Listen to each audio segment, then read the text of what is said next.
Important notice, the voice is robotic and may vary from real sounds. All book copyrights belong to the author. Upon request, the channel will immediately remove the content. Support the authors, follow on social media, and share the knowledge.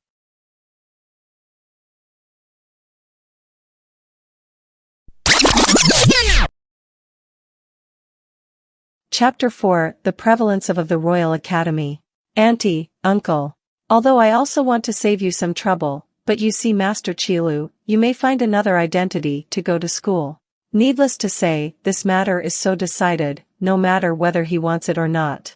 Han Luhai glared at Han Qilu, and got up and took the suit jacket in the hand of the maid. Yes, no discussion.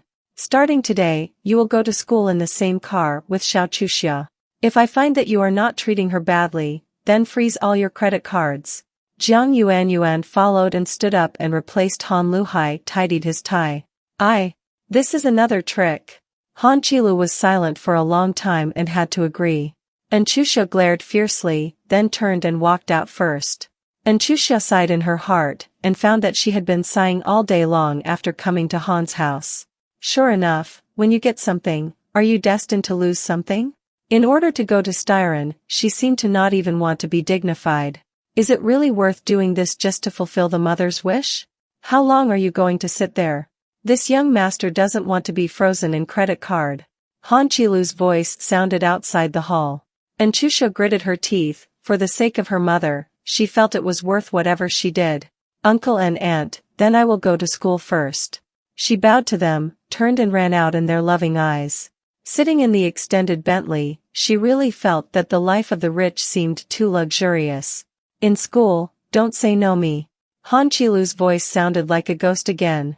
Pretending not to know him, this is of course what she hopes. He pursed his lips, smiled and said, okay.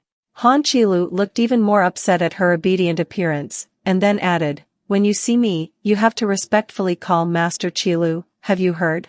Cough cough cough. Housekeeper Han coughed sharply from the passenger seat. Master, I was sent by the wife to protect Missin.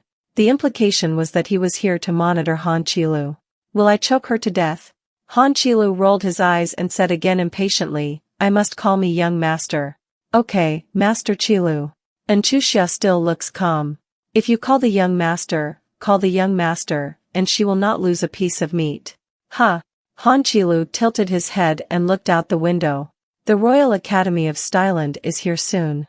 Although Chuxia is a person who can keep his emotions in his heart very well, he can't help but stare at such a magnificent and brilliant school.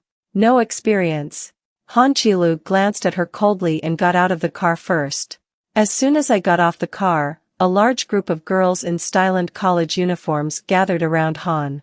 Master Qilu is also very handsome today. Master Qilu, when will you go to KTV with us again? Master Qilu, did you have breakfast? All kinds of questions are heard in Chuxia's ears, and I only feel particularly idiotic. It turns out that in the Royal Academy is so common. Probably they don't know Han Qilu's inferiority, right? Han Qilu, who was surrounded by the girls, suddenly had an idea in his mind, and gently pulled the corner of his mouth to reveal a wicked smile. I'll introduce someone to everyone. He pushed away the girl in front of him, walked to the other side of Bentley, opened the car door in the eyes of everyone, and pulled her out of the car regardless of Chuxia's expression. Who is she? The girl's vicious eyes locked in Chuxia. What do you want to do? She asked Han Qilu softly. Isn't it better to pretend not to know him? So what is he doing now? Han Qilu didn't answer, but just took one of her hands and raised it up. She is my maid, and Chuxia, you can trouble her with anything, absolutely don't be polite.